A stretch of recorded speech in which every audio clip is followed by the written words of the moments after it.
രാജൻ, ഞാൻ രാജനിലേക്ക് വരുന്നു. ഒരിക്കൽ കൂടി ശ്രീ രാജേഷ് തില്ലങ്കേരിയിലേക്ക് വരുമ്പോൾ, ശ്രീ രാജേഷ് തില്ലങ്കേരി, പിന്നീട് ഈ വെടിവെപ്പിനൊക്കെ ശേഷം അവിടെ ക്രൂരമായ നരനായിട്ട് നടക്കുന്നു.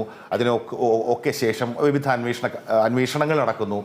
അതിനും ശേഷം മുത്തങ്ങ പാക്കേജ് പ്രഖ്യാപിക്കപ്പെടുന്നു. ആദിവാസികൾക്ക് ഇതാ ഭൂമി കൊടുക്കുമെന്നൊക്കെയുള്ള വാഗ്ദാനങ്ങൾ വരുന്നു. വാഗ്ദാന ലംഘനത്തിന്റെ പശ്ചാത്തലത്തിലാണല്ലോ ആ കുടിൽകെട്ടി സമരത്തിലേക്ക്, അല്ലെങ്കിൽ അത്തരത്തിലുള്ള വലിയ സമരത്തിലേക്ക് അവർക്ക് പോകേണ്ടി വരുന്നത്, സാധാരണക്കാരായ ആദിവാസികൾക്ക്. ഈ 20 വർഷം കൊണ്ട് ഈ ശരാശരി ഒരു ആദിവാസിയുടെ ജീവിതത്തിൽ എന്ത് മാറ്റമുണ്ടായി എന്ന് നമ്മൾ കരുതണം. അതിന് ആരെങ്കിലും ഒരു ഇനിഷ്യേറ്റീവ് എടുത്തിട്ടുണ്ടോ എന്ന് പരിശോധിക്കേണ്ട ഒരു ഘട്ടം കൂടിയല്ലേ ഇത്?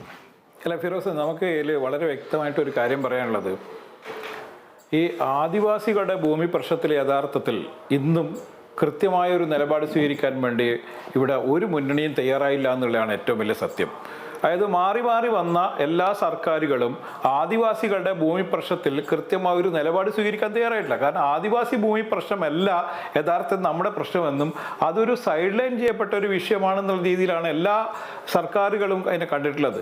ഈ ആദിവാസികൾക്ക് ഭൂമി കൊടുക്കുന്നതുമായി ബന്ധപ്പെട്ടുണ്ടാക്കിയ പാക്കേജിൽ ആർല ഫാമിലിൻ്റെ പകുതി ഭാഗം ഇവർക്ക് കൊടുക്കാമെന്നും ആർല ഫാം യഥാർത്ഥത്തിൽ പകുതി ഭാഗം കൊടുക്കുന്നതോടുകൂടി ആദിവാസി ഭൂമി പ്രശ്നം അവസാനിക്കുമെന്നുള്ള രീതിയിലൊക്കെ ഇവിടെ വലിയ ചർച്ചകളൊക്കെ ഉണ്ടായി. യഥാർത്ഥത്തിൽ ആർലത്ത് എന്താ സംഭവിച്ചത്?